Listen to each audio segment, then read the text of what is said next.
In this video, you're going to learn 20 quick tips for making your projects at home without a lot of resources. So these are some hard-earned tips that I am super pumped to share with you as we jump right into this video. And tip number one is look around. So don't expect ideas to come to you completely on their own. So wait for a second and figure out what you could use as a project, or what ideas what problems you can solve with your projects by simply looking around and observing all kinds of other stuff. And then also look for solutions. Often, maybe even on Amazon, you can search stuff up and figure out what is being done to solve something you want to solve or do something you want to do, and then you can use that for your DIY project. So, or whatever you want to make. This makes it a lot easier to come up with ideas and do all kinds of projects. And then you can also see how other people have done things the fast way and not needed as many resources. But you want to make a solution. Your solution could be essentially a copy. What you're making could be a copy, but made with your own resources, and so it's almost completely free. And then the next tip number 2, is sketch out a design. So you want to just dedicate a notebook where you can do all your designs and all kinds of stuff, and then that's where your designs go, and you get a plan on paper where you can hold those ideas without having to hold all of them in your head all the time. And then that makes it a lot easier to move forward with your designs before actually getting there, and you can see problems before they actually come to you, and then that's going to save you some resources. Next, you want to plan ahead. Tip number 3.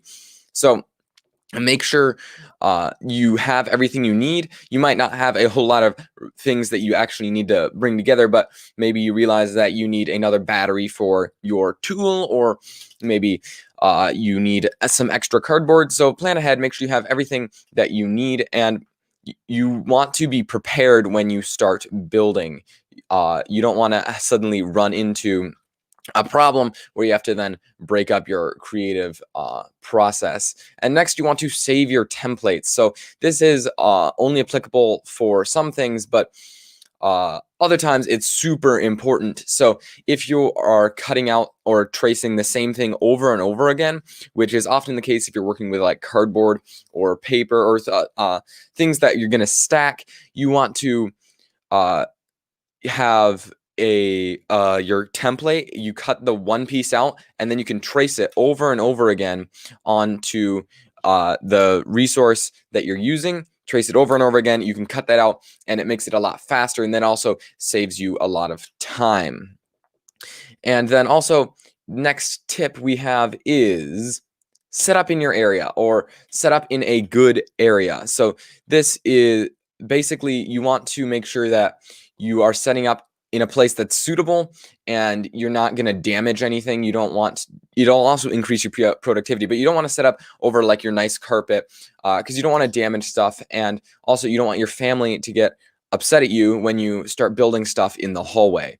And next, we want to, well, if you're new here, then welcome to Maker Brain, and my name is Tennant, and my mission is to help you access and implement your creativity with DIY projects so that you can have fun and be successful doing what you love. So I release new videos every week, new videos every week, and they range from live streams just like this to more planned out content. So if that sounds like your kind of jam, then consider subscribing. And if you're already getting value out of these first 5 tips, then smash the like button. So tip number 6.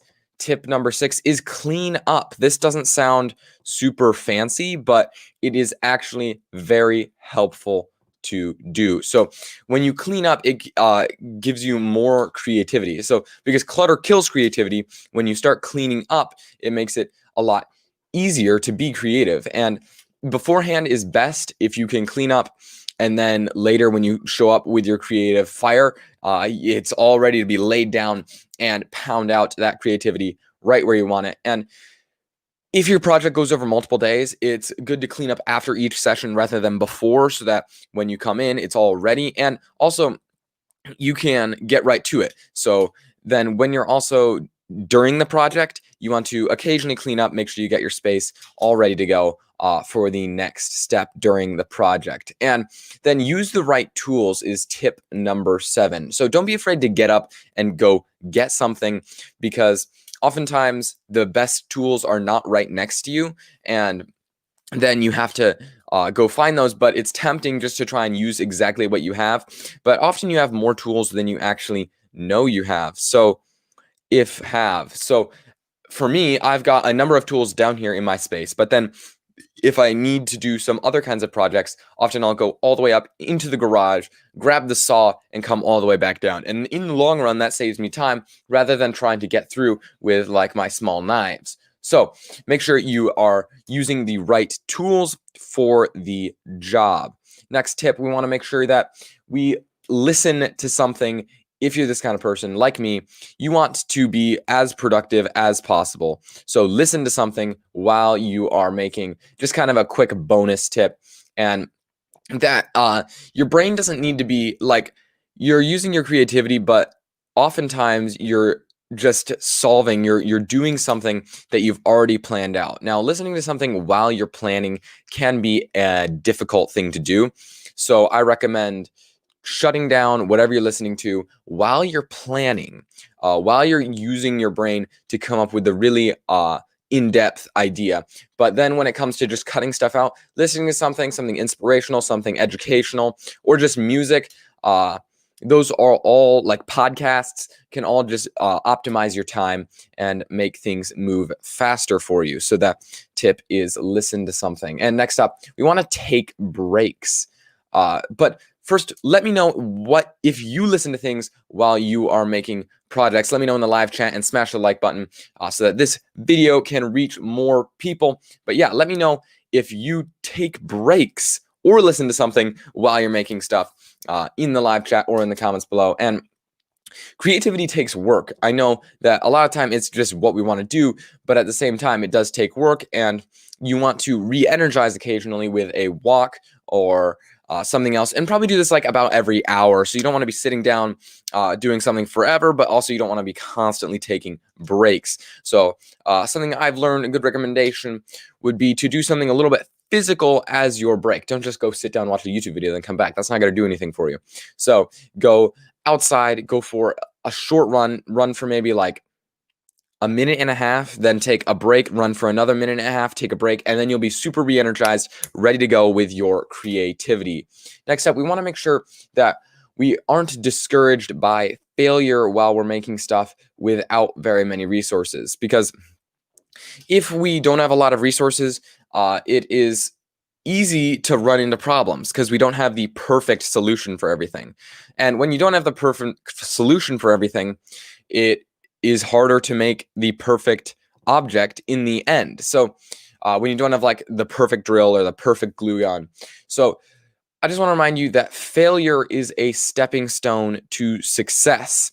So when you are messing up, when you're failing on your projects, which is going to happen inevitably, you want to also ensure that you're not getting too discouraged, because as you fail, you're learning, you're getting that next step. And I have failed so many times, and don't be discouraged by all the like YouTube videos and other things that come up where it just looks so perfect and so easy. You like watch 5-minute crafts and they just snap these things out, or all these other channels with millions of subscribers where it's just they can pound out these perfect creations. First of all, they've had a lot of practice, and second of all, it's an edited YouTube video where they can cut out all the steps that they took to get there and all the mistakes that they made. So don't be discouraged by failure when you are making your projects at home. And use reference images. So if you're making something, particularly something like this gun up here or over there, all those I have used reference images while making. Actually, that one's 3D printed, but the case I used a reference image for.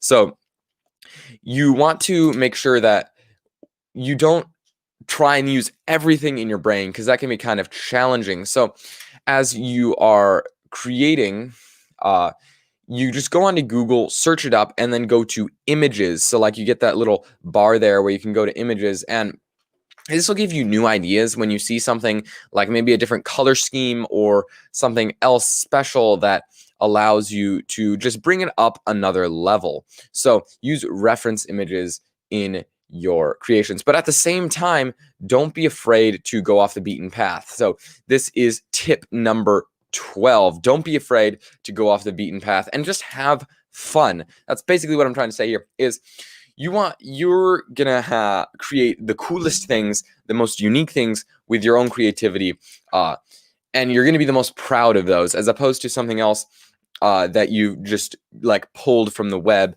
and then re-put back together. So like the gun right there is 3D printed. I'm not super proud of that one because it's just a 3D printed file, as opposed to this one right here is completely custom. I have pulled the images from the web. It's a themed weapon, but at the same time, I added some of my own flares to it, and I wasn't afraid to just remove some features that were too hard to make because I didn't have the right resources. And at the same time, I added a couple other things with these like little unique bits and pieces that I had for my own. Next, you want to optimize your material. This is super important if you don't have a lot of material to work with or a lot of resources. So optimizing your material basically means that you're using as much of it as possible. So if I had a big sheet of cardboard in front of me to make my creation out of, I would cut all my pieces to fit in there like a puzzle piece. And if you batch produce, that's tip number 20. If you batch produce, it's going to be a lot easier, but we're staying at tip number 13. We want to optimize the material, cut out everything like a puzzle so it all takes up the least amount of space when put together. You don't have a whole bunch of holes in there where you're just left with like small scraps that are then really hard to use. But at the same time, use the other material that you have to create things. All those scraps, you take those and you save those for using as small pieces. After optimizing your material, you're going to want to paint your objects, especially if you used some reused stuff. So often I use cardboard that's from like Amazon boxes or shipping containers, and it has all kinds of labels on the sides. So painting your objects really makes them come to the next level. And if we're honest, often projects are a bit underappreciated. So when you can make them look a lot nicer and take them from just kind of a blank cardboard model and then add some paint to it, it looks a lot more impressive without a whole lot of added work. So that's going to get a little more wow factor in your creations, which is just really nice to have. But then also, if you're going to paint your objects, I highly recommend you prime them before you paint. You prime them before you paint. So this is tip number 15, and it gives you a uniform finish over top of everything. And that just means that it's all going to look a lot nicer, and then you can paint it a lot more easily rather than having to paint a whole bunch of layers on it. And an easy way to prime before you paint would maybe just to be taking white paint and painting over it rather than getting a full-on primer. Although the easiest way that I would recommend would be to prime it with a spray primer or a filler primer, and then a filler primer is also going to fill in some of those holes, and a spray primer is just a lot easier to use on smaller cardboard models rather than painting over it, because it's a lot more work. And now tip number 16, this is one of my favorite tips. Use everything. So there's all kinds of stuff in the recyclables bin, all kinds of stuff all over the place. Your pens, your pencils, your caps, your water bottles, your everything can be implemented into a DIY project, and that just leaves a whole bunch of stuff open. Yeah, it could be USB plugs, it could be safety pins, it could be clothespins, it could be bottle caps, it could be wires, nerfs, bearings, foam, string. Anything that you have around can be used in that project. Don't limit yourself to just using wood or just using cardboard or just using paper. So there's all kinds of stuff that you could use, and some things work better than others, and some are already like completely made stuff. So rather than making like a paper cylinder, just use like the inside of a pen, and that just makes things a lot easier for you. And next, you want to research. So researching saves you a lot of time in the long run. So you can explore how things have been done in the past and see what's worked, because success leaves clues. And if success leaves clues, we want to go find those clues by researching, and then we use those in our project. So this is where you Google search. You can go find all kinds of stuff online or on YouTube videos to figure out how stuff has been done in the past to create a project like yours, or how simply look up videos like this where you're learning how to make it in a more effective way.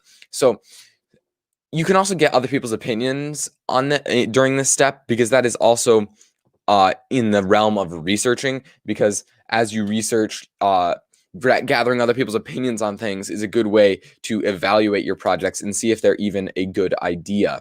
And then next up, this is kind of like getting a good creative area, but find some good lighting, because this is really important when you're making stuff for a long time. It just chills out your eyes, and this could mean just sitting next to a window during the daytime, or a room with a couple extra lamps in it. And you could literally go to a thrift store and purchase like a couple lamps for a couple dollars, and that would really improve your lighting and make life a lot nicer on you, and your eyes are going to definitely appreciate that. Next up, do it right, don't do it twice. So this is definitely going to save you time in the long run, as you go for the thing that works on the first time. Now, that's, like I said, you're going to fail sometimes, and failure is a stepping stone to success, but you want to do it right, don't do it twice. Just make sure that as you're doing your project, you have them, you don't create something trashy that you're not going to want in the end, and then you're going to end up remaking the project all over again just so that you can get something that's satisfying. And the next tip number 20, is batch produce.